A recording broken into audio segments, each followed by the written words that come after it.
जय बद्र विशाल। सज्जनों, स्वागत है आप सभी का मेरे नए वीडियो पे।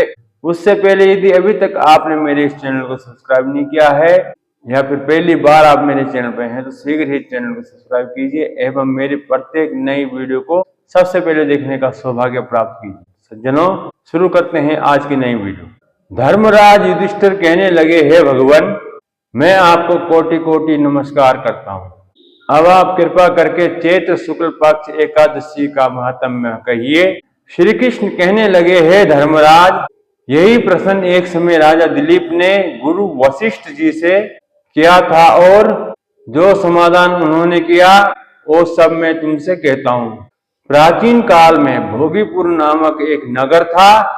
वहां पर अनेक ऐश्वर्यों से युक्त पुंडरीक नाम का एक राजा राज्य किया करता था।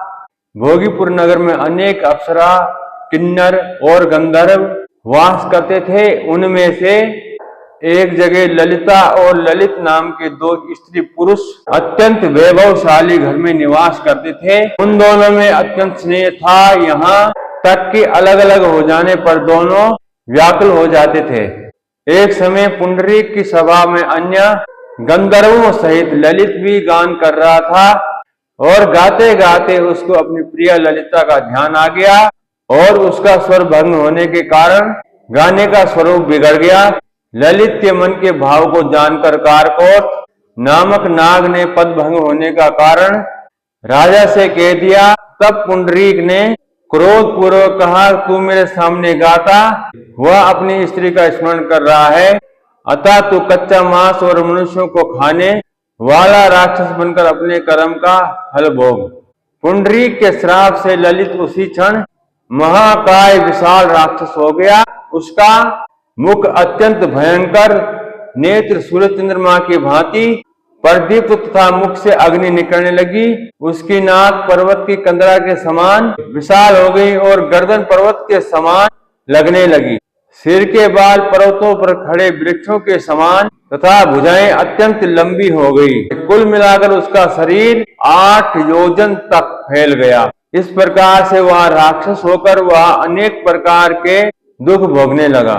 जब उसकी प्रियतमा ललिता को यह वृत्तांत मालूम हुआ तो उसे अत्यंत खेद हुआ और वह अपने पति के उद्धार का यत्न सोचने लगी।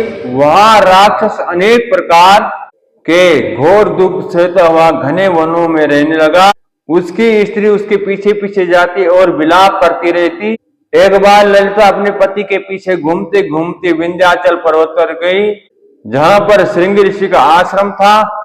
ललिता शीघ्र ही श्रृंगी ऋषि के आश्रम पर गई और वहां जाकर विनीत भाव से प्रार्थना करने लगी। उसे देखकर श्रृंगी ऋषि बोले, हे सुभगे, तुम कौन हो और यहाँ किस लिए आई हो? ललिता बोली, हे मुनि, मेरा नाम ललिता है। मेरा पति राजा पुंडरीक के श्राप से विशाल काय राक्षस के रूप में बदल चुका है। इसका मुझको बहुत दुख है, अतः उनके उद्धार का कोई उपाय बताइए। श्रृंगी ऋषि बोले, गंधर्व कन्या, अब चैत्र शुक्ल एकादशी आने वाली है जिसका नाम कामदा एकादशी है। इस व्रत को करने से मनुष्य के सभी कामना पूर्ण हो जाती है। यदि तू कामदा एकादशी का व्रत कर उसके पुण्य का फल अपने पति को दे तो वह शीघ्र ही राक्षस योनि से मुक्त हो जाएगा और राजा का श्राप भी अवश्य में शांत हो जाएगा।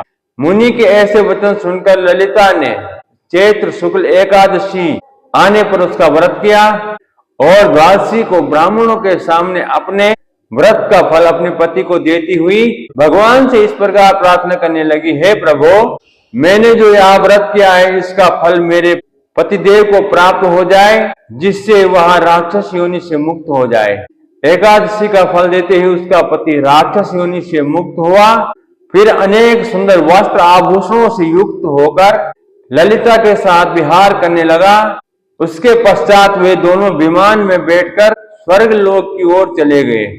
वशिष्ठ मुनि कहने लगे, हे राजन, इस व्रत को विधि पूर्वक से करने से सभी पाप नाश हो जाते हैं तथा राक्षस आदि की योनि भी मुक्त हो जाती है। संसार में इसके बराबर कोई और व्रत नहीं है। इसकी कथा पढ़ने व सुनने से वाजपेय व्रत का फल प्राप्त होता है। सज्जनों, मुझे आशा है कि आपको मेरी कथा अच्छी लगी होगी।